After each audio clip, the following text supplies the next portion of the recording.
share my screen.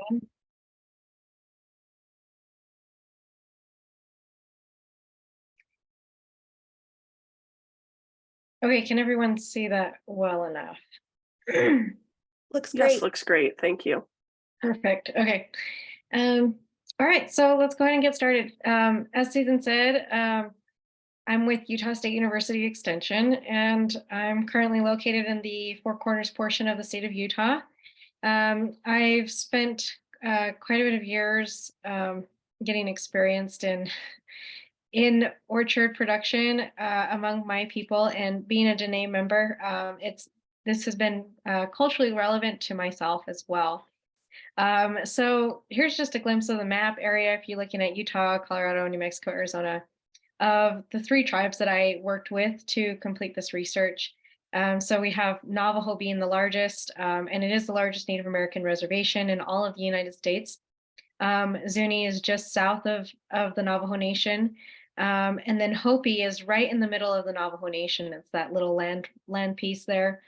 And then just to kind of give some background of the purpose of why I started to research these peaches is, first off, a lot of our people don't realize that we grew peaches anymore. There's been a mass, I guess, movement away from our traditional foods, and that's been occurring since the beginning of colonization in our communities. So a lot of where we are located, there's not really a healthy economy across the reservation communities. It's very hard to establish businesses and things, and that has to do with a lot of political red tape that's been in place with the government systems and also the overseeing of the federal government on how we govern ourselves. So lots of times our communities are considered food deserts. And then also, we have been traditional farmers in a lot of ways, and we'll discuss what that looks like for our communities. But a lot of those practices, like I mentioned, for people my age and even who are becoming the elders, people in their 50s and 70s to their 70s, don't necessarily practice the agriculture anymore. But when I was growing up as a child, 20, almost 30 years ago, a lot of the elders that had existed at that time, when I was a young baby, they heavily practiced traditional agriculture. And so we're looking at about a 30-year gap where a lot of our practices are being lost because those elders have since passed on, and the practices haven't necessarily either been taught to the younger generation, or if they were, the younger generations being forced to focus on other trades as a way of as a mean to find a better way of living in this current economy that we all are in. So as a result, we've moved away from traditional farmlands to be closer to convenience in society, and a lot of that also stems from our children needing to attend school systems to achieve an education. And what this looks like is we have small urban environments across our reservations where the schools are housed and located. There's local community housing that is built and established that people can ask to rent. And so with that, the people begin to cluster to these urban areas in our reservations rather than actually staying and living within our farming communities. And so what this has looked like is now we are beginning to have a higher reliance on grocery stores. And in a lot of grocery stores, since there's only about 13 grocery stores across the size of the Navajo Nation, convenience stores is the next access to getting food. And oftentimes convenience stores, it's commonly known, all there is going to be junk food, food with a lot of preservatives and things. And so this has become our modern diet in our communities. So what is the Southwest peach look like? What is the importance of our people to our communities, not only looking at it as a science approach, but also looking at it from a cultural standpoint. So currently what was known before I started the research is that the peaches being introduced into the American continent was or is credited for being done so by the Spanish community. There is the earliest account that was recorded by Friar Benavides in 1630, where they emerged into New Mexico, coming in off the Rio Grande, where they saw Pueblo tribes growing peaches and having vast orchards, hundreds to thousands of trees growing everywhere upon their arrival into the Southwest. So that's the earliest recording. There hasn't been any discussion of them actually being mentioned to be introduced. So it is thought that they were spread from tribe to tribe in advance of the Spaniards actually arriving into the Southwest.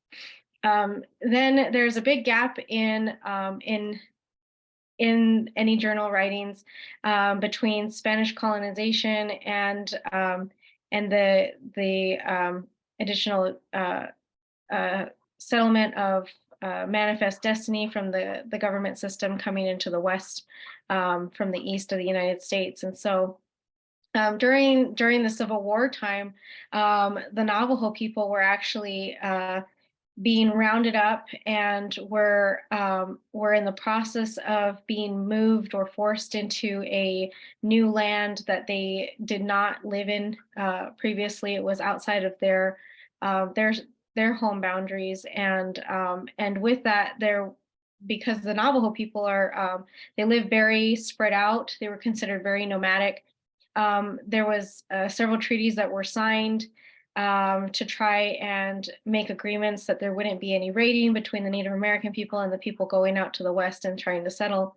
And so the government, the early US government, was coming in and trying to find ways to force the people to stop the systematic raiding and things. And so an approach that did also occur in the South during the Civil War was to starve out the people and remove the croplands. And so this systematic crop destruction approach began in the summer of 1863 and continued on until eventually the peach orchards in Canyon de Chelly, Arizona, located in Canyon de Chelly National Monument, were completely cut down and destroyed. And it's said that over 4,500 orchard trees were accounted for, and possibly even more than that from some journal accounts that were taking place. So as a result of these orchards being removed, was also following the surrendering and the removal of the Navajo people. There were a few, like my family, my third great grandfather was fortunate enough to have not been taken into captive and go on the long walk.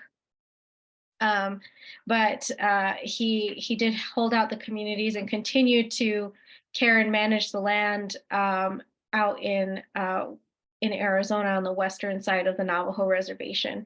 And so my family was lucky, but there's a lot of families local here that have a lot of stories of when their elders went on the long walk and the experiences that they faced. So with this,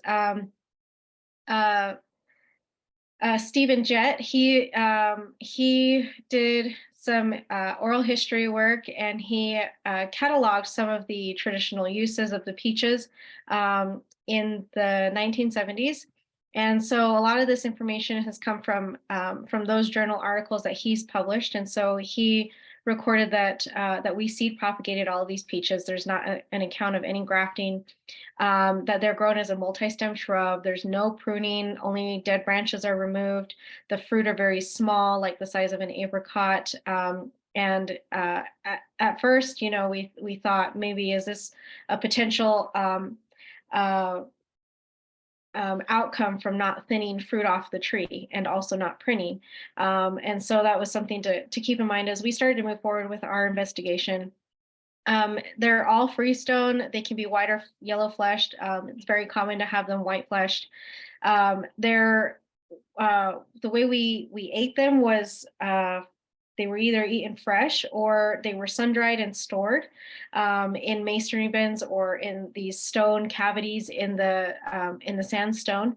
And then they're also used for cleansing by medicine men. And then they're as far as as recooking and rehydrating the fruit. They would be made into like a boiled soup, so a peach soup. And then also it was utilized as a trade good for between tribal communities back in the day. So with each of the tribal communities, we have a specific way of what we call them. So in Navajo, we call them Dedetso. In Hopi, it's Sipala. And in Zuni, it's Mochiqua. And I have these pictures here. This is a photo of my dad and his siblings to the left. And you can see their summer gardens. There's melons and squash all growing behind them. And then in the back, there's the actual fruit trees. There were apricots and there were peaches that they had growing along that canyon wall. And then I have this picture that I took in 2015, and those trees no longer exist. They've been replaced by Russian olive, which is considered very invasive here in the Southwest. And so those pictures I just wanted to bring as evidence to uh, to showcase that we've lost a lot of our agriculture or are no longer practicing it in a lot of ways. And it's very detrimental that even the fruit trees that did not get cut out, Canyon de Chelly is known for having fruit trees removed. The people did come back through and replant vast orchards throughout Canyon de Chelly.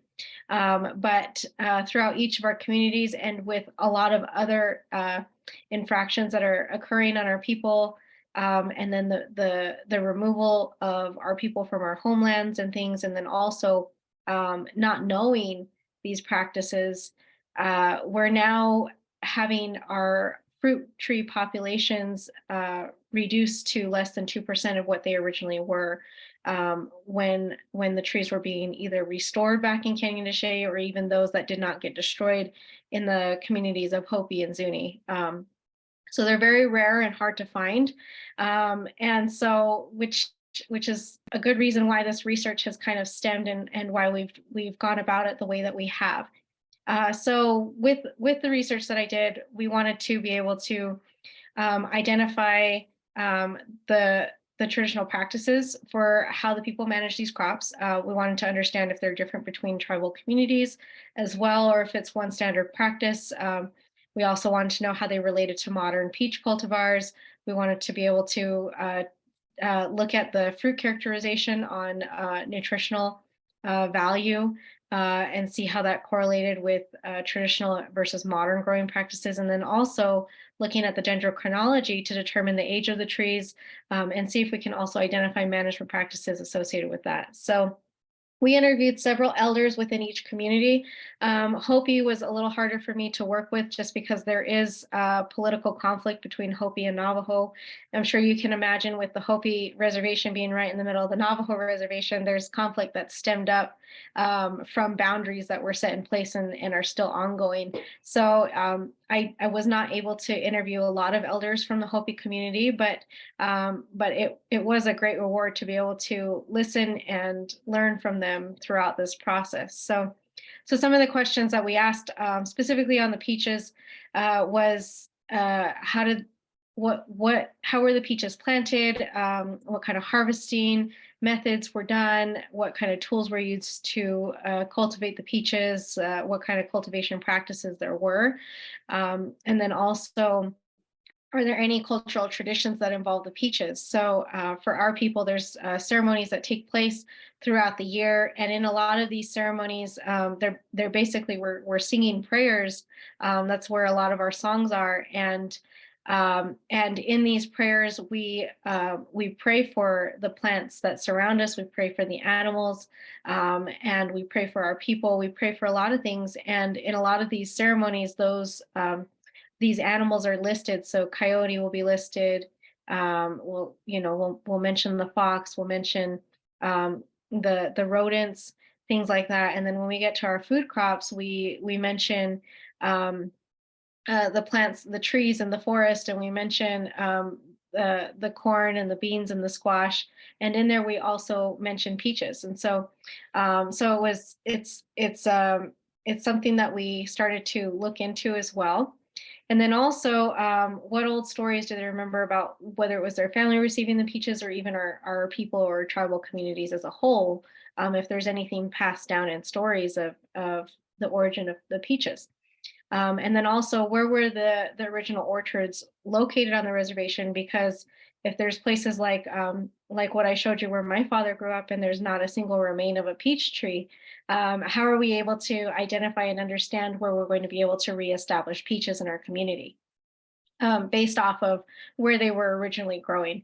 So what we found is yes, they are all seed propagated, but we started to identify different practices within each community. So in the Zuni tribe, we learned of an account of an actual grafting technique that took place, where a portion of the multi-stem trunk would be cut off and removed along with a portion of the root system and then replanted. So that was the form of asexual propagation. And then we also found out that in Canyon de Chelly, and all the elders that we spoke to, they knew of the practice of planting new peach seeds for I'm sorry. So we knew of the practice. They knew of the practice of planting peach seeds and then getting them to emerge and grow into new trees. But when it came into Canyon de Chelly, the elders there were the only ones out of all the elders in all the communities that had actually done that practice repeatedly, where they took the seed and actually planted it themselves and had that experience. All the others just knew about it, that they were taught about it, but they never had to because they were caring for the same trees that they had always been caring for since they were young children.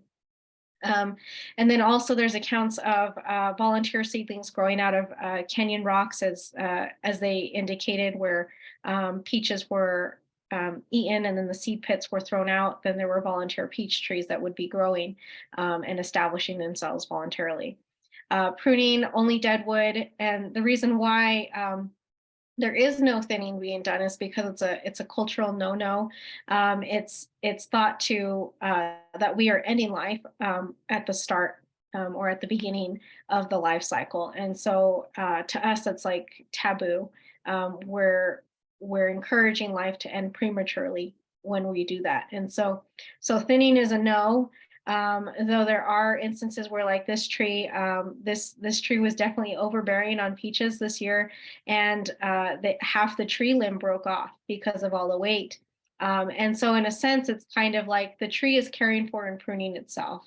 We're not the ones that are acting or pushing for that to occur. And then also new trees were emerged, or new branches were encouraged through suckering of under like mounding up the soil to help regenerate the life and the growth of the trees. So that way they're always continually being vigorous.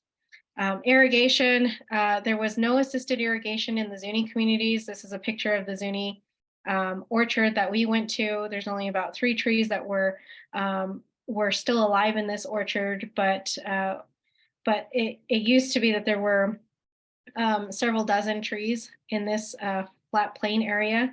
And so this area completely had no assisted irrigation. There was only runoff from the mesa tops. And then down on the top part of the picture, you kind of see an open area, a valley. That's where the Zuni village is residing. So this was definitely the case in Zuni. And then also Hopi, they mentioned that they don't irrigate either. In Hopi now, there was only a few occurrences where they were mentioning that they were having to irrigate the trees just to help them get through the severe drought that we've been having over the last 2 decades. And so with the Navajo peaches, though, there were accounts of indicating that there was irrigation earlier on, and then after, once the trees have fully matured and established themselves, that irrigation takes place very irregularly and a few times per year. This is the stoneway that we took to get down into this pathway. You can kind of see a lot of the elevation change, some of the runoff areas. That's my husband there in the front, and then one of my major professors walking and following on down behind to get down into this area. So they're very protected, very remote locations where these orchards were located. As far as harvest, there were elders talking about the old ways that they used to sun dry the peaches, and traditionally it's always on the sandstone. So they just take them and split them in half, remove the pit, and lay the peaches out to dry in the sun on the sandstone. And but today's practices have started to incorporate other tools and mechanisms. So there was mentioning of screens or drying places before they actually store them for the winter use. And then a lot of food dishes that were mentioned, people were putting modern terms to the food dishes nowadays that we have, such as like cobblers, and they would make a cobbler with a traditional bread that we have in our communities still that we use, or making like a peach sauce spread for pancakes. We make them with corn cake, which is a traditional cake that's made during our young women coming of age ceremonies. And then there's still the very traditional food where we rehydrate them in stews, which is a very common thing to find with a lot of our traditional foods. Is that when we dry them and put them in for storage, that we rehydrate them in stews. Um, so then we got to the question of tell us about where these peaches originated, how our people got them, or how your family got them. And interesting enough, in Hopi, we were told an account of that the Spanish brought them, and that's what the scholars tell them. But they do have a ceremony that is done every spring, and it's timed with the blooming of the peaches. So when the peaches begin blooming, they start their spring ceremony, and they do not finish their spring ceremonies until the peaches finish blooming. And so this is a very unique approach, or something to consider, where our ceremonies have been in place for many, many centuries, with a lot of different practices that we do. And then in Zuni, there are instances where we have, there's one elder that I spoke to, they were having a renovation on their home take place, and there was this doorway in the floor, and they had opened it up. Excuse me. So in Zuni, they have this doorway entrance that they went into, and if you've ever seen a lot of the old ruin sites here in the Southwest with stone houses built into cliffside mesa walls and such, there was one of these honeycomb dwellings right below their house, and the contractors went through these doors and through these little rooms, and they saw a lot of old artifacts of grinding stones and actual seeds and pots still being stored underneath this main story that people in the village still live in. And in there is also were also dried peaches still. So they don't know how old that storeroom was, but the lady that lived there, she was not aware of actually knowing that room had existed, and she was 92 years old at the time. So then also with the Navajo, we had accounts of people that did not want to share locations, but also accounted that they had seen seeds of the peaches in old Anasazi ruins, which the Anasazi people are the original ancient ones that lived in our communities before what we have today. Let's see.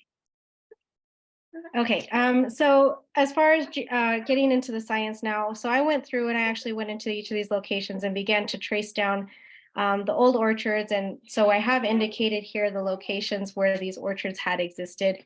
And then also the locations where we actually were able to obtain and collect seed, where there were trees still existing. And these are some of the sites that we explored. So I already showed you the picture of Zuni here a little bit. The picture on the bottom right is in Hopi, and then there's Canyon de Chelly. So these are what the geography of the areas look like where these peaches are being grown. And then this is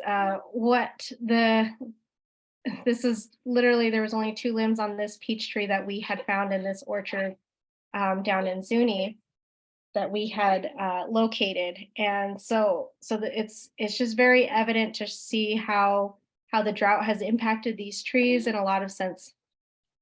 And then also just some more pictures from our adventures, going down, trying to see and catalog how the practices of our traditional farming is.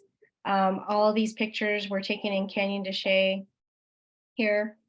I have this picture of this truck just to show there's a lot of flooding that takes place in these areas. And just the day before, you can see a picture of us as we came out of the canyon, but it had been raining upon our arrival and the day before. And so there happened to be a flood event that had occurred. And a family was taken in the waters. And these are local people that continue to live in these canyons today. As for methods for the genetics, we germinated seeds that from each of these locations, and so we planted these out in Thatcher, Utah. I didn't have a place to plant them at the time, and so we had a research site there that they were willing to take them in. So we freeze dried the leaves. We did GBS extraction on for the DNA, and that was done at Clemson University with Dr. Cassandra Gassick. And then we analyzed the genetic data with Plink fast structure. Dendrochronology, we took dead cross sections in a lot of the samples. We were able to find a lot of dead trees. You can see how old and weathered a lot of these trees are. There was only a couple of live cores that we were able to take from peach and apricot. And then we were hoping to see if we could cross date them.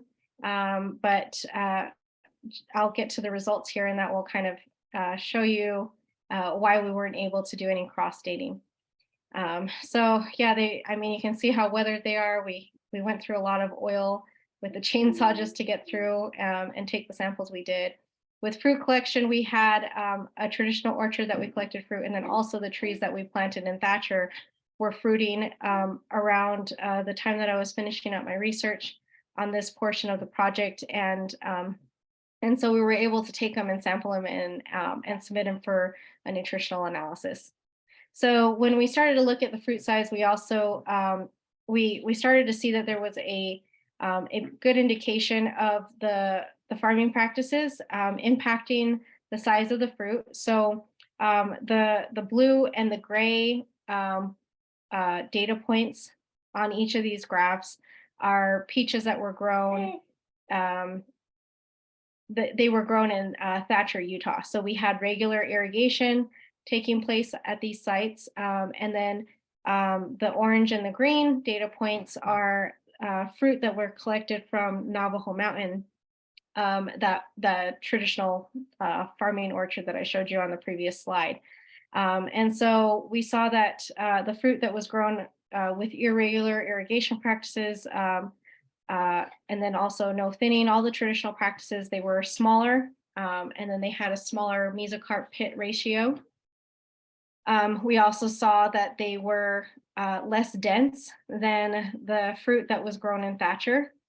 And then also when we dried them down, it was still very consistent that they had smaller dry matter percentage to those that were grown in Thatcher, Utah.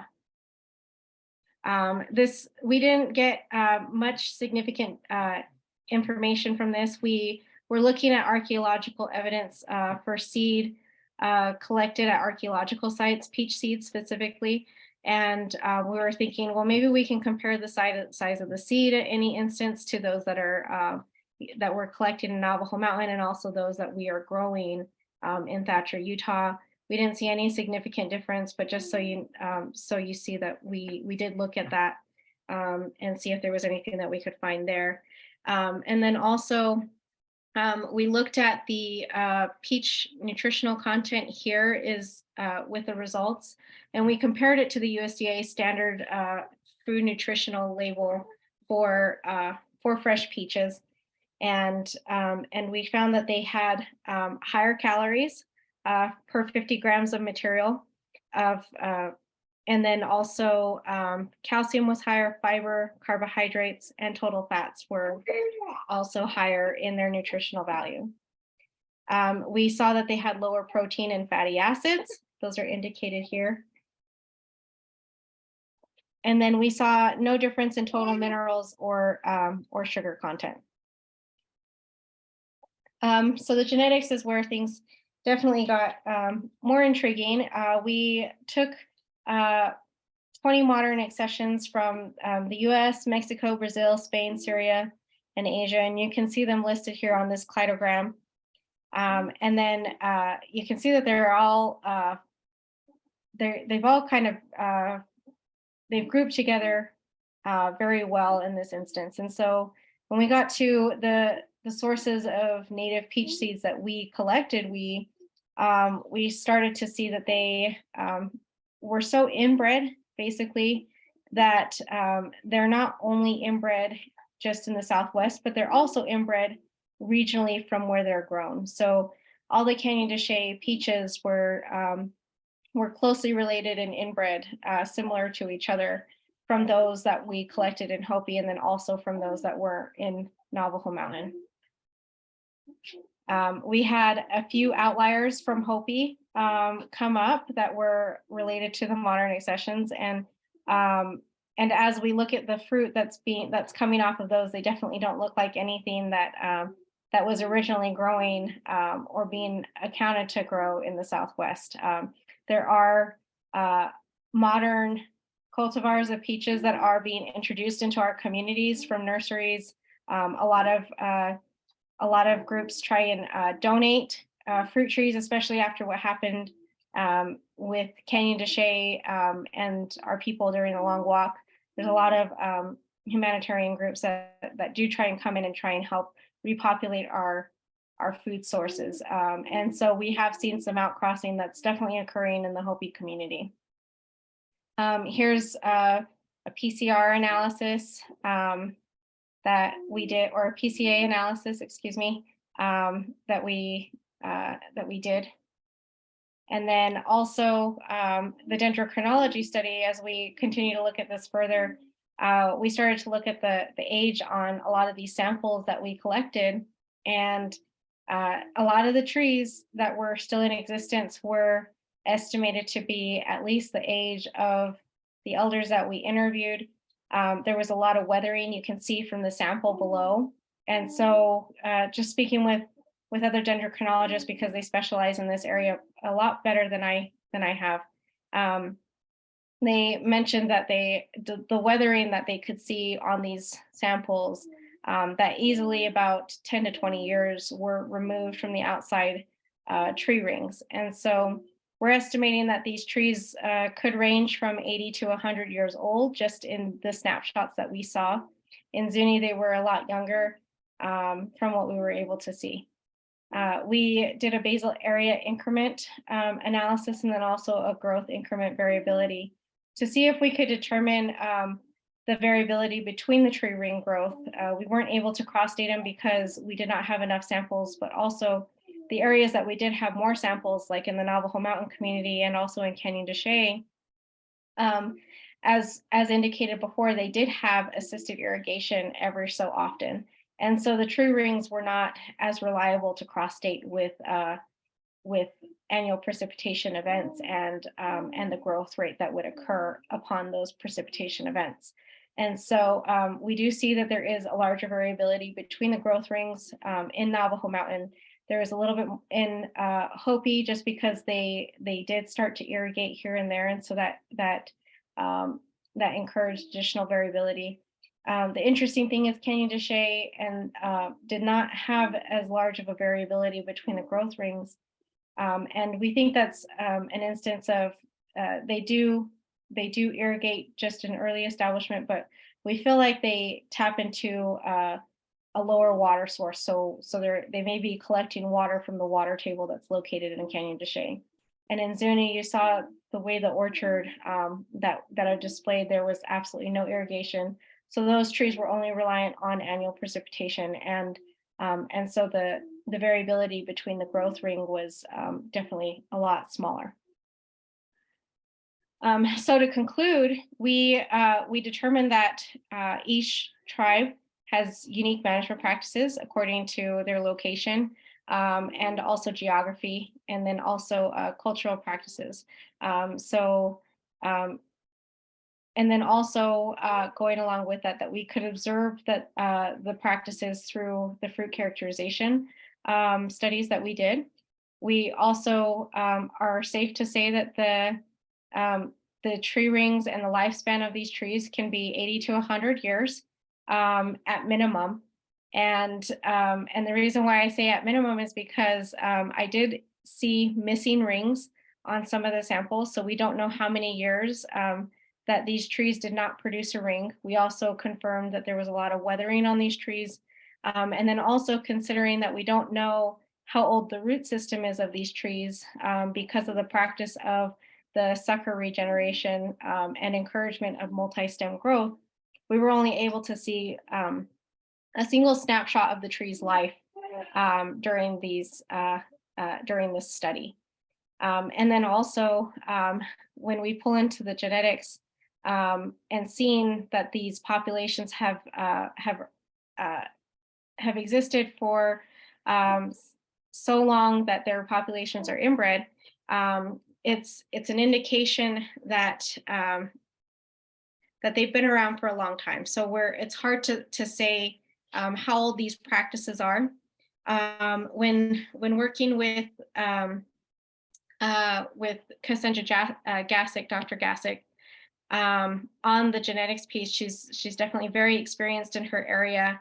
But one thing that I was unaware of, not being a geneticist myself, is what does it take for a population to become inbred? And she said, well, it can take one founding individual, and you're basically taking the seed from one specific parent, and you're self-pollinating that individual through 6 generations. So it would take 6 generations for a single individual to grow an inbred population. But as we've seen in a lot of these farming areas, these orchards are communal orchards, and so there's more than one tree present. Though peaches can self-pollinate, when we start adding more and more founder individuals into any of these areas, we can start adding and start considering, well, maybe it will potentially start taking at least 50 generations of self-pollinating and replicating between those communal orchards for them to become inbred populations. And so as we continue to look at this, we're going to be diving more into genetics. And interesting enough is we are continuing that genetic study right now. We're looking to do a full genome-wide analysis with the Prunus persica species. And then, so we're looking at additional locations of gathering seed in Arizona, Iowa. There's been another source recently brought to my attention as well in Wisconsin. And so we're adding these additional sources to these populations. And the reason why we're picking up sources from Iowa is because there are instances where we've been told that there are similar peaches growing in a similar fashion in wild areas that look like the peaches that we have here in the Southwest. So we've brought on several more collaborators, and then with this, we're also working with the National Park Service in Canyon de Chelly, and then also with Capitol Reef National Monument in Utah. We've got some farmers on board that are helping us begin propagating these seeds that we can help with genetic studies. And then also in this process is preservation. Right now, preservation is the key focus where we want to be leading off with the genetic studies, so that way we can begin to repopulate our areas where we traditionally had these orchards. And along that way, we're continuing phenological and physiological characterization. So we've done a drought tolerance study, and then also we're looking at the root distribution and growth patterns. So here's an article that someone shared with me on peaches from Iowa. Very interesting. I thought that this was really great to definitely include. I'm still trying to track down the history. So if any of you are aware of anything in the history of these, but again, they look fairly similar to what we have growing. And then also, we've done a drought tolerance study. We completed this before I completed the genetic study, and we found that the Navajo seedlings were recovering from drought a lot quicker than level rootstock seedling were. So this is an article that you can find in Hort Science if you're interested in reading more on this.